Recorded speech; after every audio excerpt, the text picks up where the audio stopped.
I'm your host, Annie Bowles, and this is News du Jour.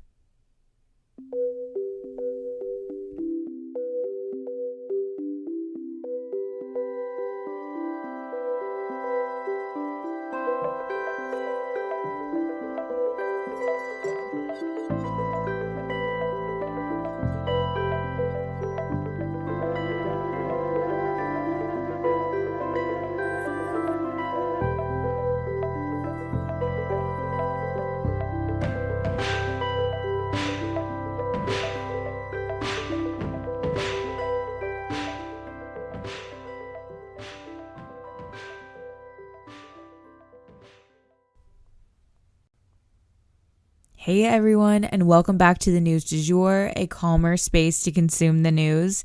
So, I don't know about you guys, but I am so exhausted this Friday. I have so many special projects I'm working on behind the scenes, and it is just, it's taking my all. Anywho, I'm excited to kick my feet up this weekend and rest as much as physically possible.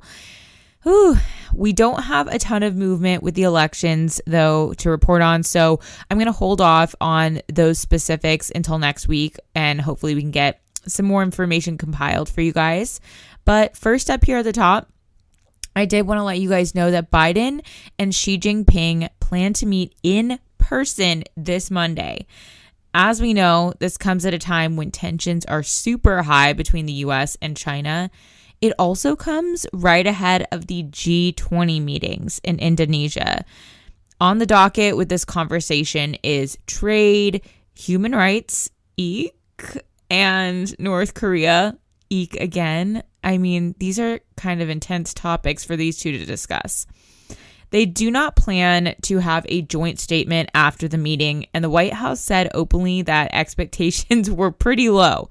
So they plan to sort of establish a type of rock bottom to set parameters for China, lines that, if crossed, would harm the relationship or cause action to be taken against them. If anything major is to come out of this meeting, though, we will definitely let you guys know. And then, as promised, I wanted to start today off with this story at the top. Russia's defense minister has announced on Wednesday that they will begin pulling troops out of Kherson. This is a big deal, you guys. Kherson is a very important city strategically in this war. Now, Ukraine, though, is a little skeptical about this. They worry that this is some type of fake out maneuver, like a bait and switch kind of thing. All they can do, though, is be cautious and usher the Russians out as swiftly as possible. The Russian officials cited Ukraine's shelling and supply issues to do with flooding as the main issue or the main reasons behind their retreat. But Ukraine has yet to see significant signs that a retreat is actually happening. So an advisor to President Zelensky put it this way, quote, "Until the Ukrainian flag is flying over Kherson, it makes no sense to talk about a Russian withdrawal," end quote. And to that we say, true that. So we'll keep you guys posted on whether this retreat, withdrawal, etc. actually happens. Yeah, we'll let you know. Next up, we do have a few more election results stories. So up at the top, I said, we're not going to discuss overall numbers until I can have a chance to really dive into those races. And again, we haven't seen much movement. But the first Gen Z has been elected to Congress, and I feel like that's something we have to talk about. So Maxwell Frost will now become the first of his generation, Gen Z, to hold a seat in the Congressional House of Representatives. He is a 25-year-old progressive activist who worked for March for Our Lives as well as the ACLU. He just barely made the cutoff to run in the first place. He won his race for the 10th District of Florida against an Army vet named Calvin Wimbish. He was endorsed by really big names such as Reverend Jesse Jackson, Elizabeth Warren, and Bernie Sanders. Dang. And for our next election story, Latinos go red. So despite this liberal Gen Z's win, Florida is really beginning to flow red.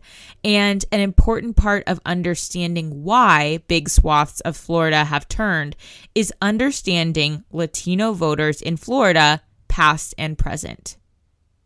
Now, I want to be sure to emphasize that this is a general trend we're seeing and that it certainly does not represent every Latino voter. That said, Tuesday's elections really represent a larger trend going on in the state. Miami-Dade County has been a Democratic stronghold for 20 plus years. But now, Governor Ron DeSantis and Senator Marco Rubio saw 20-point leads, guys. This is crazy. And there's a lot of analyzing to do here. But really, a lot of experts have differing opinions on the shift and why it might be happening. Some think, for example, that Democrats have just performed poorly as of late in this area, and there weren't really good left-leaning options this cycle. Other people describe what happened here as a red asteroid hitting the area and expect the change to stay. Other experts say the Latino community will remain a swing vote and that it can be swayed either way every election. Overall, Democrats performed really well nationally, better than expected for sure. But in Florida, what used to be a swing state, they were nearly wiped the F out.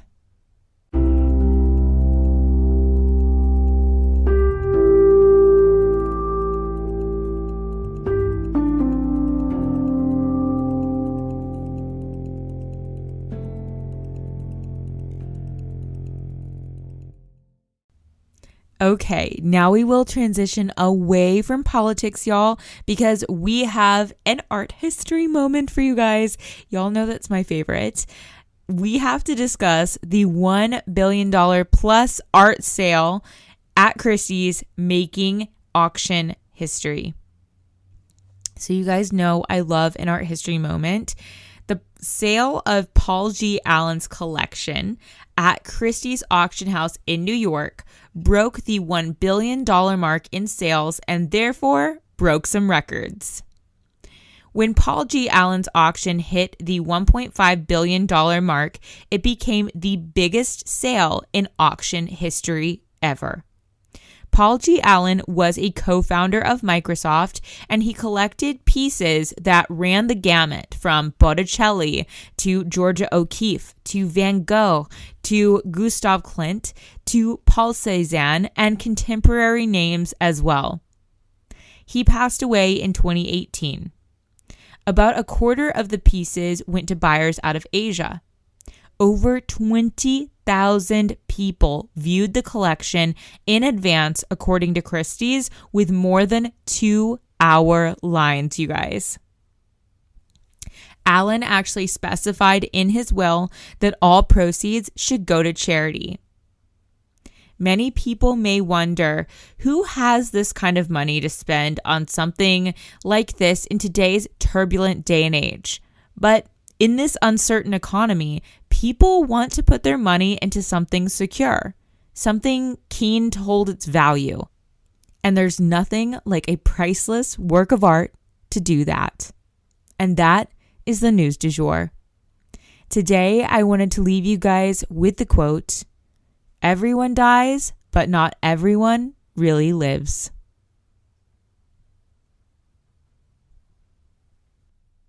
If you enjoyed this episode, please consider becoming a patron of our podcast. For $7.99 a month, you can unlock tons of perks like breaking news text messages so that you're never out of the loop. Tons of bonus episodes are already up there ready for you to binge, and a discussion board full of networking opportunities and much more. Go to www.patreon.com/sugarfree media today to become a patron. This is the best way to support our show. Our patrons make News du Jour possible. But a couple other ways to support our podcast are rate and review on whatever podcast platform you use to listen, share on your social media, you have influence, Tell your friends, family, and colleagues that you love News du Jour and why you listen. You can also follow us on social media under sugarfreemedia.co on Instagram, just sugarfreemedia, all one word, on TikTok, and sugarfree_media on Twitter. We also have a weekend newsletter called Dreamers Digest that's full of dreamy content recommendations for your weekend and a life update from yours truly. Sign up today on our website, www.sugarfreemedia.co. Our music is by Joey Lavoie and Nicholas Foster. Our cover art is by Hannah Pierce Photography. Our Sugar Free Media logo is by Catherine Jezik Designs. Any twinkling or little footsteps you might hear in the background are by my dog, Rhett. He's a rescue pup and always records with me. We appreciate you listening and look forward to telling you about the news again next time on News du Jour.